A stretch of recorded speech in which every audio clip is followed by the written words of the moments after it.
Le vent fouettait le sommet de l'édifice Helixair, l'un des plus grands conglomérats d'aviation exécutive d'Amérique du Sud. La matinée débutait avec l'agitation habituelle des ingénieurs, pilotes et agents de sécurité en uniforme, se préparant à l'inauguration du nouvel hélicoptère modèle Sky Falcon X9, un luxe évalué à plus de 20 millions de dollars. Au centre de tout cela se trouvait Claudia Avelar, l'héritière milliardaire de l'entreprise, ex-mannequin et actuelle directrice de la compagnie. À 36 ans, elle était autant crainte qu'admirée. Sa réputation de femme froide et exigeante faisait marcher les employés en silence lorsqu'elle passait. À quelques mètres de là, à l'étage inférieur du hangar, Omar Ribeiro poussait son chariot de nettoyage avec le calme de celui qui avait appris à observer le monde en silence. L'uniforme gris cachait des épaules larges et des mains fermes de quelqu'un qui avait connu un autre type de travail. Personne ne savait grand-chose sur lui, seulement qu'il était ponctuel, poli, et qu'il ne se mêlait jamais au ragot. Pour les autres, il n'était que le concierge du hangar. La cérémonie d'inauguration commença à 10 heures précises. Journalistes, investisseurs et invités importants occupèrent la salle de verre avec des coupes de champagne à la main. Claudia, vêtue d'un tailleur blanc impeccable, monta sur la scène installée à côté de l'hélicoptère rutilant. « L'avenir de l'aviation exécutive est devant vous », annonça-t-elle, micro à la main et sourire assuré. « Ce modèle sera le symbole de notre prochaine décennie de conquête. » Après les applaudissements, elle descendit de la scène et se dirigea vers les ingénieurs. « Je veux que tout soit parfait pour le vol de démonstration. Aucune erreur n'est acceptable. » Omar nettoyait discrètement une tache d'huile près de l'hélicoptère lorsqu'il entendit l'un des mécaniciens murmurer « On dit qu'elle va piloter le test elle-même. » Un autre répondit « Imaginez si ça s'écrase, elle enverrait le pilote en enfer avec. » Omar baissa les yeux et continua son travail. Peu après, Claudia remarqua le concierge près de l'hélicoptère et fronça les sourcils. « Hé, vous là-bas, attention avec ce chiffon. Si vous rayez la peinture, vous paierez avec tout votre salaire. »« Oui, madame, » répondit Omar sans s'offusquer. Le ton serein de la réponse l'irrita encore plus. « Comprenez-vous combien vaut cette machine ? Plus que n'importe lequel d'entre nous réunis, je suppose. » Les invités rirent discrètement de l'audace calme de l'homme. Claudia sourit de manière sarcastique. « Très malin. Dites-moi, avez-vous déjà monté dans un hélicoptère, monsieur ? Comment vous appelez-vous déjà ? » ?»« Omar. »« Eh bien, Omar, avez-vous déjà piloté ? » ?»« Peut-être, » répondit-il, et son sourire s'effaça. « Peut-être ? Quelle réponse est-ce là ? Cela dépend de ce que madame appelle piloter. » Les rires revinrent, et Claudia, irritée, décida de clore le sujet avec une provocation. « Très bien, monsieur Omar. Si vous arrivez à faire décoller cet hélicoptère sans rien détruire, je vous épouserai. » Le public rit fort, trouvant amusante l'audace. Omar la regarda un instant, sans colère ni timidité. Il posa simplement le seau de côté, essuya ses mains avec le chiffon et marcha vers la cabine. « Attendez !» cria-t-elle à moitié riant. « Ne prenez pas cela au sérieux. » Mais il ouvrait déjà la porte. Les ingénieurs tentèrent d'intervenir, mais Omar s'installa au siège du pilote avec une aisance déconcertante. Ses doigts parcoururent le tableau de bord comme s'ils retrouvaient de vieux amis. Il tourna la clé principale, ajusta l'accélérateur et vérifia les instruments. Le moteur rugit profond et net. Les hélices commencèrent à tourner et l'hélicoptère s'éleva lentement, avec douceur et précision. Les applaudissements cessèrent. Personne ne respirait. Le président milliardaire du conseil, père de Claudia, observait de loin la mâchoire pendante. En quelques secondes, l'hélicoptère fit un petit cercle au-dessus du hangar et atterrit de manière impeccable. Omar descendit, marcha jusqu'à Claudia et dit calmement « Vous pouvez déjà fixer la date, madame. » Elle resta immobile, le visage blême. « Qui êtes-vous » murmura-t-elle. « Juste quelqu'un qui a déjà eu des ailes, » répondit-il, reprenant le seau et retournant à son travail. Pendant le déjeuner, le sujet domina l'entreprise, les invités tirèrent des conclusions, les mécaniciens inventèrent des théories, et Claudia s'enferma dans son bureau. « Vérifiez les dossiers de cet homme, » ordonna-t-elle à son assistante. « Je veux savoir d'où il vient et qui l'a embauché. » Des heures plus tard, les rapports révélèrent quelque chose d'étrange. Omar Ribeiro avait été embauché 6 mois plus tôt, sans référence claire, avec un numéro d'identification lié à une adresse inexistante. Dans l'historique précédent, seulement une mention générique. Ancien employé civil de base aérienne désactivé. Claudia sentit un frisson. Le soir, elle le retrouva dans le hangar, nettoyant le sol. « J'ai besoin de vous parler », dit-elle. « Bien sûr. Pourquoi avez-vous prétendu être concierge ?»« Je n'ai pas prétendu. Alors pourquoi pilotez-vous mieux que la moitié de mes ingénieurs ? Parce qu'avant de nettoyer des hangars, je nettoyais des désastres. » Claudia l'observa, essayant de le déchiffrer. Des désastres ? Mission de sauvetage, montagne, inondation, incendie. J'ai perdu un copilote et j'ai perdu le goût de voler. Elle resta silencieuse, ne sachant que dire. Pour la première fois, elle ne se sentait pas supérieure, mais respectueuse. Des jours plus tard, une tempête s'abattit sur la ville. L'hélicoptère Sky Falcon était en maintenance sur l'héliport lorsqu'un appel urgent arriva. Un avion touristique avait disparu dans les environs. Le gouvernement demanda le soutien de Helix Air et tous les pilotes étaient en mission ailleurs. Claudia regarda la carte, regarda l'hélicoptère et, sans réfléchir, courut jusqu'au hangar. « Nous avons besoin d'un pilote !» cria-t-elle. L'un des mécaniciens répondit « Tous sont en vol !» Claudia se tourna vers Omar, qui observait en silence. « Vous pouvez le faire, n'est-ce pas ?» Il hésita. « Cela fait des années que je n'entre plus dans des tempêtes. S'il vous plaît, il y a des enfants là-haut. » Il inspira profondément. « Très bien, mais je n'irai pas seul. » Claudia le regarda. « Alors qui ira avec vous ?»« Vous. » Quelques minutes plus tard, sous la pluie et le vent, l'hélicoptère décollait avec Omar aux commandes et Claudia à ses côtés, s'accrochant fermement. Des éclairs fendèrent le ciel tandis que la radio crépitait. « Vous êtes fou !» cria-t-elle. « Juste un peu », répondit-il avec un demi-sourire. Après 20 minutes, ils aperçurent des débris entre les arbres. Un éclair de feu indiquait le point de chute. Omar réduisit l'altitude, manœuvra avec habileté et atterrit sur un terrain incliné. La pluie martelait les deux tandis qu'ils couraient vers le lieu. À l'intérieur de la carlingue, 2 passagers respiraient encore. Omar coordonna le sauvetage avec précision et calme, improvisant des brancards avec des câbles et des morceaux de siège. Claudia, trempée, aidait sans penser à ses vêtements de marque. Quand les paramédics arrivèrent, l'une des victimes murmura « Il nous a trouvés. Merci. » Claudia regarda Omar, épuisé et ému. Il hocha simplement la tête et retourna à l'hélicoptère. De retour au hangar, sous les applaudissements du personnel, elle l'embrassa sans rien dire. Pour la première fois, elle sentit que cet homme avait sauvé plus que des vies. Il avait secouru sa propre humanité. Le lendemain matin, les journaux titraient « Concierge héros sauve des victimes lors d'un vol de sauvetage ».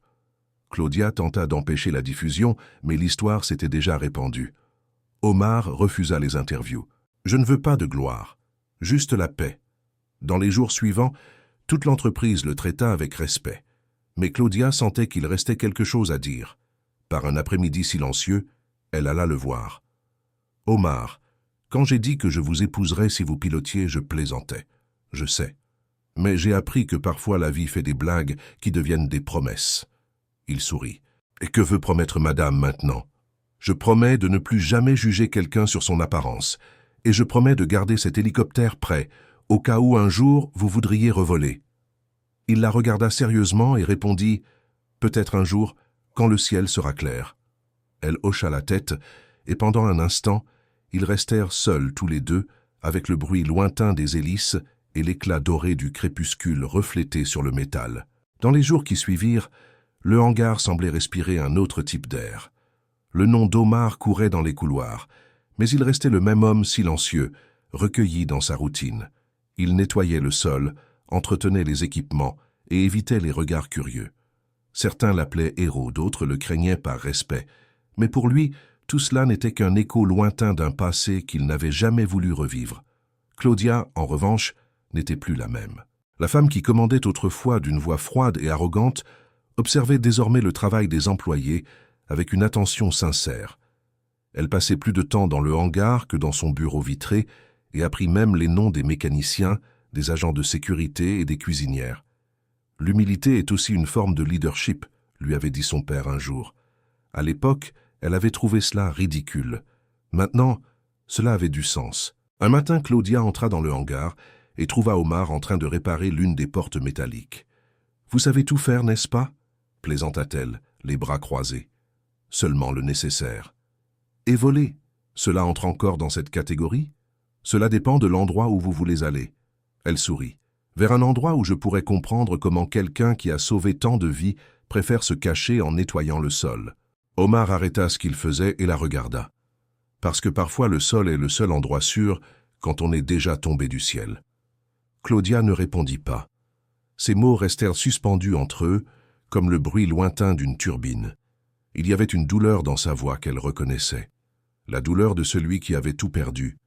Cette nuit-là, incapable de dormir, Claudia ouvrit les anciens dossiers du gouvernement, utilisant les contacts de l'entreprise. Il lui fallut des heures pour trouver quelque chose. Capitaine Omar Ribeiro, Force aérienne brésilienne, mission de sauvetage internationale, distingué pour bravoure en 2014, disparu après un accident en mission au-dessus de l'Atlantique. Le rapport détaillait une tragédie. L'hélicoptère avait été frappé par une tempête. Omar avait survécu, mais 3 compagnons non. Le lendemain matin, elle l'attendait avec un café à la main. « Je sais ce qui s'est passé, » dit-elle. Il la regarda impassible. « Alors vous savez aussi pourquoi je préfère le silence. Vous n'êtes pas responsable de ce qui est arrivé. Dites cela à leur famille. Ils sont morts en accomplissant leur devoir. Et vous seriez morts aussi si vous n'aviez pas lutté. » Omar inspira profondément. « Et en luttant, j'ai tout perdu, l'uniforme, la foi et le ciel. » Claudia l'observa en silence, ressentant une empathie qui allait au-delà des mots. « Puis-je vous raconter un secret ?» dit-elle enfin. « Bien sûr. Mon frère était aussi pilote. Il est mort en testant un jet expérimental. Depuis, je n'ai plus jamais monté dans un avion sans ressentir de peur. » Il haussa un sourcil. « Alors vous avez affronté cette peur le jour du sauvetage. »« Oui, parce que j'ai vu en vous quelque chose que je ne voyais plus chez personne, un vrai courage. » Omar détourna le regard. « Le courage n'est que la peur déguisée. » Les deux restèrent là, en silence, écoutant seulement le bruit lointain des hélices tournant dans le vent. Sans s'en rendre compte, ils commencèrent à parler fréquemment, parfois d'avion, parfois de la vie. Elle l'invitait à déjeuner dans la zone des employés, et lui, réticent, acceptait. Le personnel du hangar les observait avec curiosité et des commentaires discrets, mais Claudia s'en moquait. Pour la première fois, elle se sentait réellement humaine. Un jour, son père, Arthur Avelar, apparut par surprise dans le hangar. C'était un homme rigide, à la voix grave et au regard sévère. « Claudia, nous devons parler, » dit-il d'un ton autoritaire. « Vous mélangez affaires et émotions. Cette proximité avec un concierge ternit notre image. » « Il n'est pas seulement un concierge. Ah, bien sûr, le héros anonyme. C'est passager.